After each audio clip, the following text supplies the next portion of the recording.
And welcome back to Get Fit in 30. I'm your host, Mike Rivera. Guys, today we have Mr. Junior Ballard, former Fresno State basketball player, former Cal Poly basketball player, and former Weber State. So, all of those formers, which one did you like the best, Mr. Junior Ballard? I'd have to say Cal Poly, just because of the weather. Interesting. Only because of the weather. All right. But How was the coaching over there when you were there? It was good. Yeah. It was really good. Enjoyed I enjoyed it. Believe it or not, all of my playing years, I've had a different coach. Okay. Oh, wow. So my first year, I had one coach. My second year, different coach. Then I transferred to Fresno State. I was under Justin Hutt. So that's another coach. And then I went to Weber State, which is another coach. That's like a lot of parents. That is. It's a lot of step parents. So It is. So when you do that, when kids enter the transfer portal and do all these different things, is it hard to like get that family bonding experience that you normally do? Not if you're a family guy. Okay. All right. Not if your foundation is family. Okay. You know, so for me, especially when I went to Weber my last year, it was big for me and the staff that they call me back 5 years from now, 10 years from now. They have an alumni game. They're having things because it's bigger than basketball. Right. You know, you only get a certain amount of time to play, right? Yeah. And for me, I was a team guy. So I'm running through the fence if need be, you know, from my teammates. So, No doubt. you know, I was that type of guy, that type of player. All right. So let's take it back. Pre-basketball. You went to where are you from, Junior Ballard? Originally from Stockton, California. Stockton, California. What high school? Modesto Christian. Did you start all 4 years? Of course. I actually, I'm saying that humbly, Mm-hmm. because maybe you don't know my, Of course. maybe you don't know my story. But my freshman year, I didn't make grades. Okay. But I was talented. Mm. So they were willing to work with me with grades. So the second half of the season, I was able to play. Work with you with grades. So what does that mean? That means take the extra time. That Okay. means go to study hall. That means actually study, Okay. right? So you can get the answers to the test and prepare yourself. All You right. know, Okay. As athletes, sometimes there's a big misconception that we're just athletes. Right. Yeah. And I got a clear picture of you can't just be an athlete. Correct. It's both. It's Got to be you a student first. Got to be a great student. That's true. You know, gotta be. Any other sports in high school? All basketball. All basketball. All 4 years. Now, did we start all 4 years on varsity? Yes. Really? Yes, sir. Now that's hard to do. That Ellie. is hard to do. That's It very is. hard to do. It is. Okay. It is. The accolades that you received in high school, which were? So let me take it back then. So Okay. my first 3 years, I was at a school called Lathrop High. Okay. And I'm in first freshman to be on varsity. As a sophomore, I had 52. And that's where my first scholarship offer came. That was from Sac State. 52 what? 52 points. Per game? No, Point. I wish. I was like, I wish. I was like, dang, It's NBA LeBron. I want to say I was averaging, close to 30. Okay. Like 28, 29, 30, somewhere around there. I got to look at it. Right. So your season high was 52. Yeah. Okay. Excellent. Yeah. But I have to add, and I'm humbly speaking, Uh-huh. there was a 7-game stretch within that 52 where it was like 30, 40, 40. Wow. So that 50 was creeping around the corner. Okay. And so your first school out of high school was Cal Poly. Mm-hmm. Now, Wow. in your day, because how old are you? Just turned 27. Okay. So when you guys were coming out, did they have the NIL yet? No. So kids weren't getting. Hey, my day, I was broke in college. Yeah. So same with you. I assume. Yeah. Mm-hmm. Right. And we weren't even allowed to work during season. Those kind of things. Exactly. So, how do you think the transition is now when kids come out of high school, making up to like $300K depending on who Yeah, they are, that's to $1 crazy. million depending on who they are, Mhm. right? How do you think that transition is? I think it's an ever-growing transition. Okay. I don't think we have the true data on it yet. I think it's early, but what I have been noticing is the average Joe may be getting 200, 300,000, Mm-hmm. right? And with that being said, that comes with more responsibility, I think, in my opinion. More of a social kind of presentation that you have to present yourself. Oh yeah. You know, it's in a whole different light now. And you probably shouldn't be out partying like a rock star with the university's money. You should. Right? Because there's a lot that comes with somebody giving you $1 million at the age of 18 and 19 years old. Absolutely. Because I have a lot of buddies and a lot of clients that have trained them, gotten that. So like you said, it comes with a lot of responsibility. Now, do you think that kids in today's generation are ready for that responsibility of being the face of a university? I think if there's proper resources in play. So if the colleges are going to give that money, there needs to be a rule, a stipulation to say, this is the money management they have to go through. This is, or, you know, as I was talking to someone that works in Fresno directly, there needs to be certain money put up until a certain age, no matter what. Right. If they're getting that type of money per year, per season, it's a lot. Well, that's why now, didn't they just introduce something where you can stay up to 5 years in NCAAs? And for a lot of kids, going pro is going to be the next jump. But with that, your rookie contract typically isn't going to be $1.5 to $5 million like NCAA football or NCAA basketball. Correct? So these kids are like, I'm going to make $3 million a year at the University of Texas. Yeah, I'm going to stay here. It's crazy. Right? Yeah.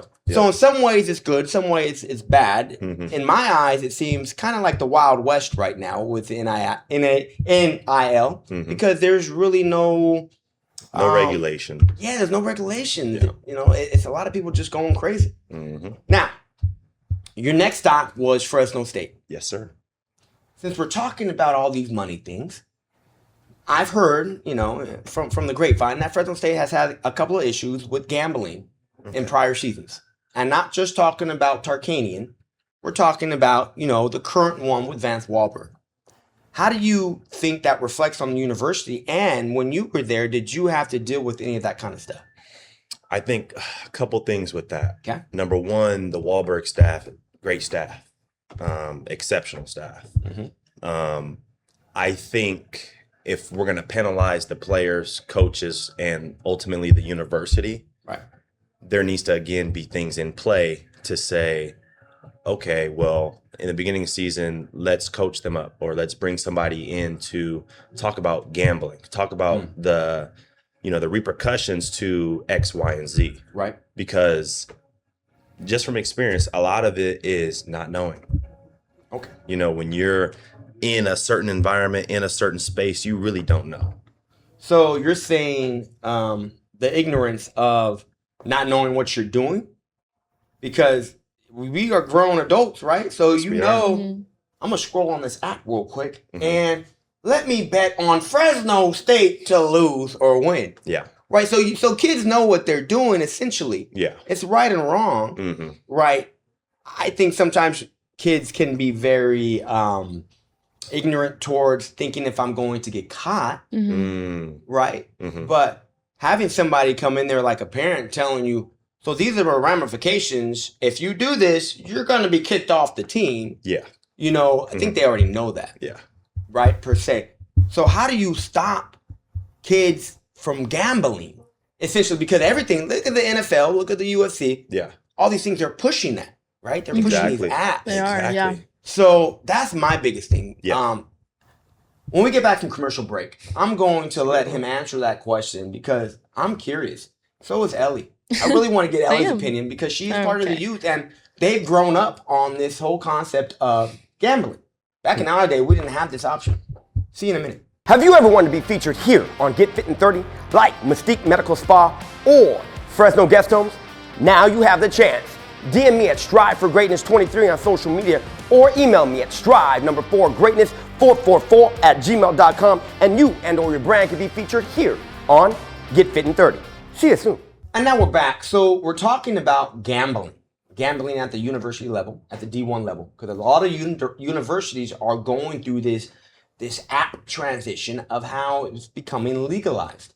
So, Ellie, when you were coming up through Buchanan and through different things like that, did you see your friends gambling on different games, sporting events, or whatever? I saw it more at the pro level, not really college. That was more like my dad or like my uncles and stuff. Right. But for like teenagers, they would be betting on like what's that one, like Sports King or something like that? That's Sports King. They have that Calci. They had the Calci. That one was Prize huge for the World Picks. Cup. Yeah, Yes. but you see, all these different things. And they would bet on pros, and I'm like, with what job? Like, with what money? You know? So I thought that was kind of strange. And then I saw it like really prevalent now with the World Cup and the Kalshi app. Yeah.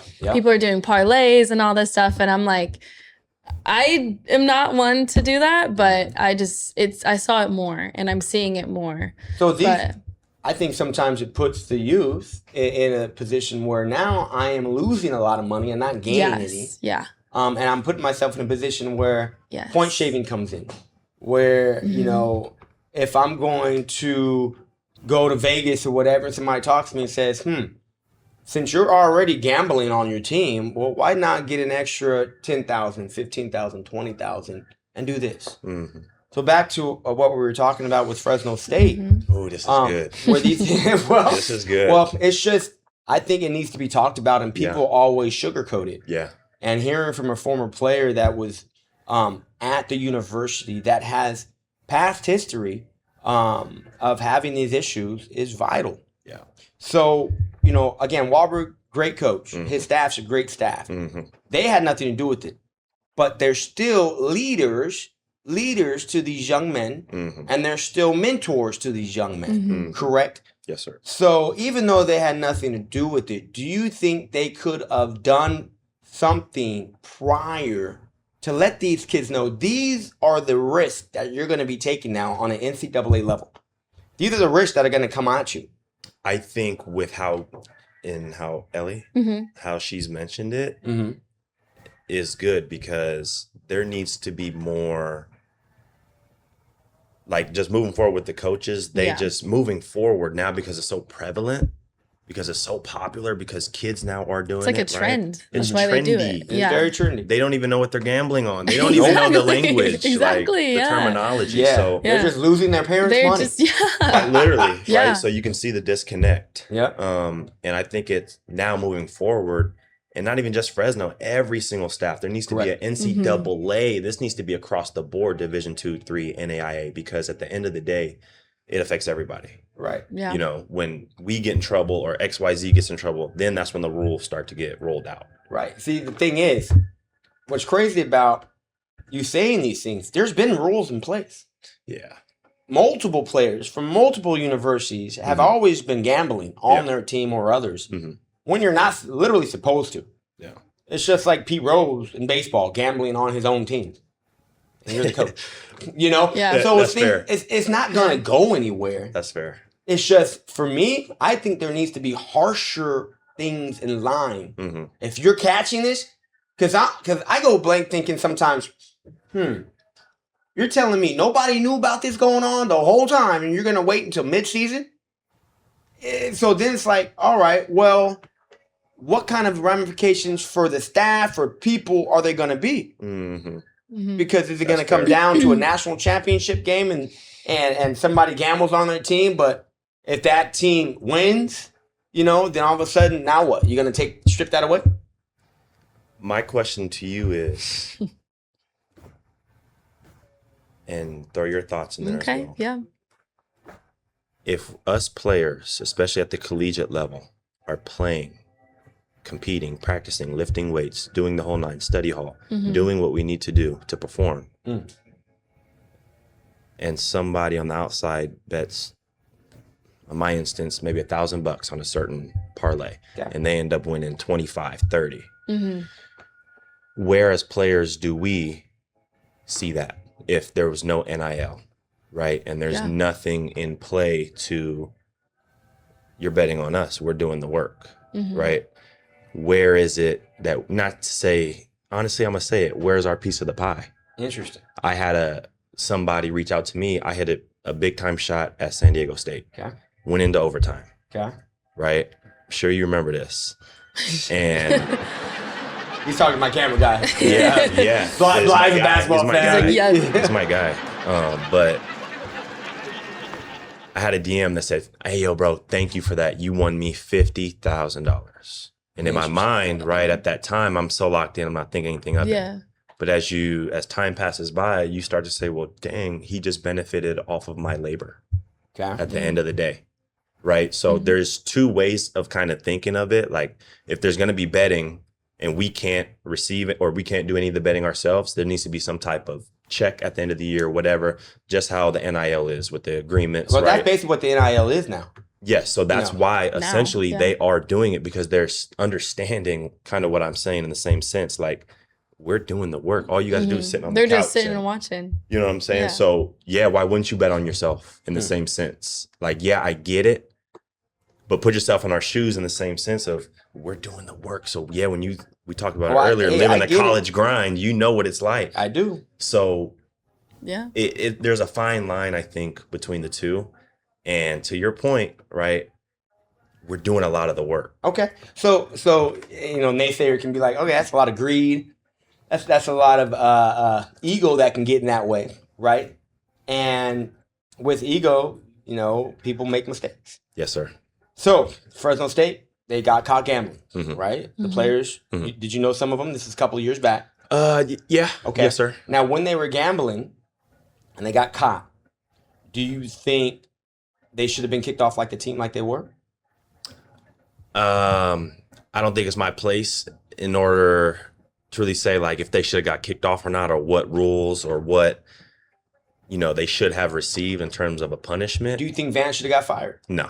Okay. No. I think humbly, like you said, harsher. There needs to be a harsher type of punishment, because what's the guy betting on? Is he betting on himself? Is he betting to tank? That's a whole different, right? That's a whole different, because now you're playing to do something so that the other team can benefit from that. Okay. If you know a guy on the team is a 20-10 guy, right? Why wouldn't you say I got my money on him? If every other guy says I got my money on the same guy, I get that. That would be my point. I get it. So we're gonna leave that to the viewers. What would you guys do? Because we know Junior what he would do. Hey, I'm just throwing it out there. He was fully detailed on that. Yeah. So back to some positive stuff. Now, from there he went to Weber State. Yes, sir. Now, why do you think you kept going to all these different universities? Was it because you felt that you weren't getting enough playing time? Did you feel that they weren't respecting your athleticism?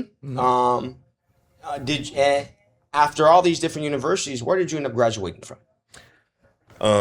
That's a great question, man. You're welcome. Yeah, no, that's good. It's making me really think. But I would say I spent 2 years at Cal Poly. Yep. Exceptional. I mean, my best year was my sophomore year, I'd say, in terms of stats and things like that. I left during the height of COVID. So it was more about me being back home and the uncertainty of COVID and being, slow, which it's beautiful. Right.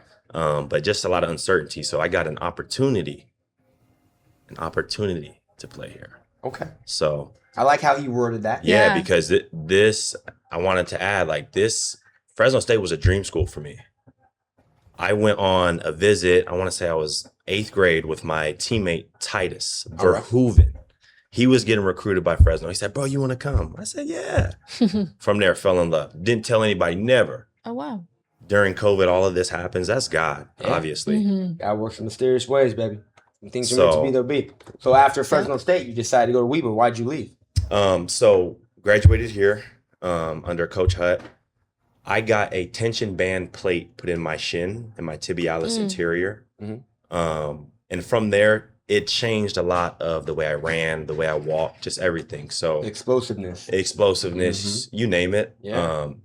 So did my time, had a great time, blessed for the opportunity, and, just went somewhere else, which was Weber, and had another great opportunity. Okay. And that's where you ended up graduating from? Yeah. Got my second degree at Weber State.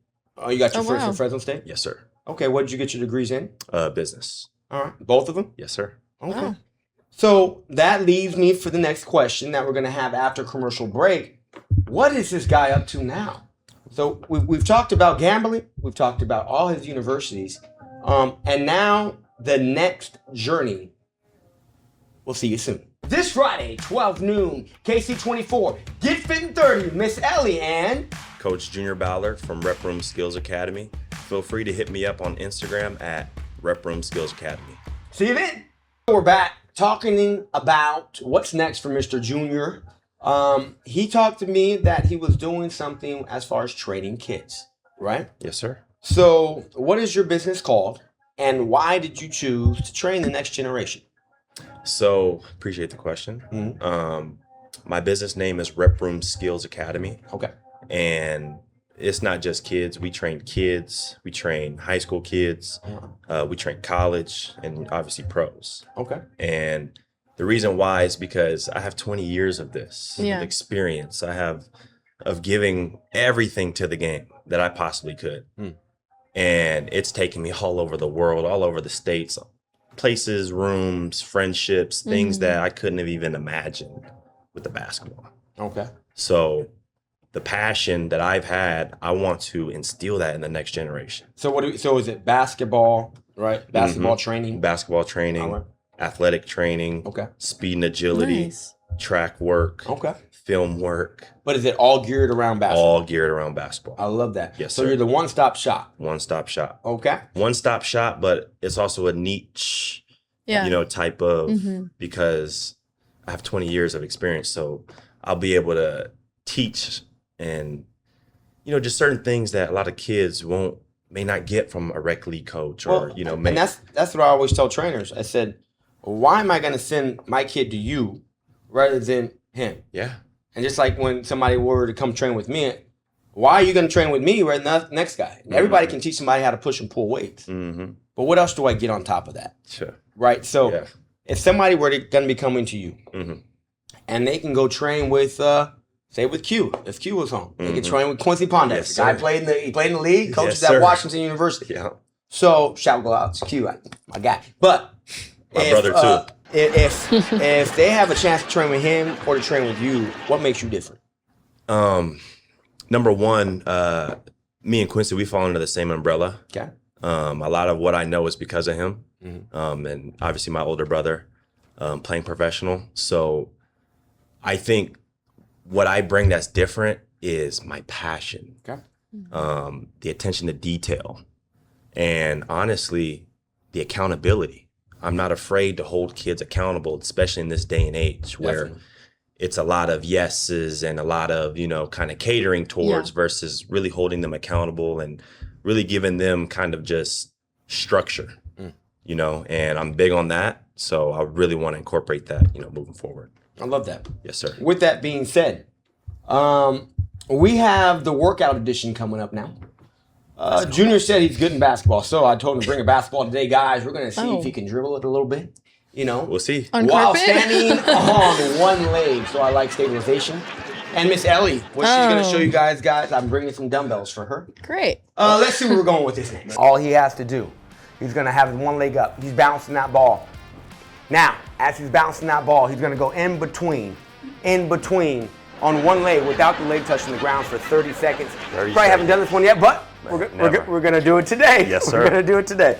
30 seconds in 4, 3, 2. Stay on one hand for the first 10, 9, 8, 7. Get that leg up. 6, because you got to go underneath it. 5. You want me to 4, dribble it? 3, 2, underneath. 1, 2. Boom, boom. There we go. Not bad. I bet that hip flexor is hurting just a tad bit. We're going to keep it going because he has 15 seconds to go, kids. Now, again, this is Junior right here, guys. Former Fresno State, Cal Poly, Weber State. Hey, what happened to the hip flexor, kid? In 4, 3, 2, and breathe. Catch your breath. That wasn't bad. That wasn't bad at all. Yes, sir. So, again, that's something that he can teach you guys at home, at the gym, at the park. Something that you can place on the clock for 30 to 45 seconds and go through the motion. Now, as he's doing this next one, he's going to go 1, 2, pass it to Ellie and pass it back. Now, Ellie is going to have one leg in the air also. Yes. Let's go. Yes, one leg in the air also. Now, I'm not going to be in the middle because I probably will get hit. So, Ellie, are you ready to do this? Sure. So let's do the opposite leg. Opposite leg. Let's stand right over there, Ellie, so we don't hit the TV on accident. Maybe my core is working. Maybe that's keeping me up right now. It could be. It could be part of your core. Well, hey, it's not too squishy. All right, let's get it in 4, 3, 2. So 1, 2, pop. Boom, Boom. Let's keep it going. I love these. I love these little drills right here, guys. Only on Get Fit in 30 on KC24 every Friday at noon. Okay, now Junior, keep it going, Junior. Keep it going. Now again, where is your location located at? Right now we are training at Fresno State currently. Fresno State. I love that. So yes, kids sir. get to see the inside of a Fresno State gym. Yes. Right? Yes. Which is another tangible that you bring to the table. Absolutely. Right? Especially because they get to see firsthand. Correct. A lot of the college guys, especially during the summer, a lot of the pros come in. Yep. So they get to see it firsthand of like, oh, you know, this is what he's trying to, keep it going. to get me to. Oh, I'm sorry. I love this. 4, 3, 2, and relax, breathe. I love that. See, guys, he was able to do that and speak. Hand-eye coordination while he's talking. It's intense. So it was a lot. She was like, Mike, what are you doing here? It's a good warm-up. So last but not least, all you're gonna do is go in between. So pop, pop, pop. 1, 1, 1, 1. Ta, ta, ta. 1, 1, 1, 1. So you want me Make to sense? go 1, 2, 3, 4. Excellent. 1, 2, 3, 4. A little hand drills. Yeah, I love that. As he's doing that, Ellie, we're gonna be over here. Okay? So we're having multiple things going on at once. A lot of stimulation today, guys. A lot of stimulation. So guys, she's gonna show you. She's here. She's coming up, down, and give me a push L and back. Got it? Easy peasy. And relax. Good. Yeah, so we're doing a table position. Yep. We're gonna go down to a push-up. Good, come up, lift right, lift left, back down. Again, repeat that for 30 to 45 seconds, guys. We can do this outside, in the park, or in the gym. Now, this is something that you can incorporate for your kids as they're working out, right? Because again, we like to incorporate strength work with stabilization, the functional movement of basketball, the balance of basketball, the mindset of basketball, all at once.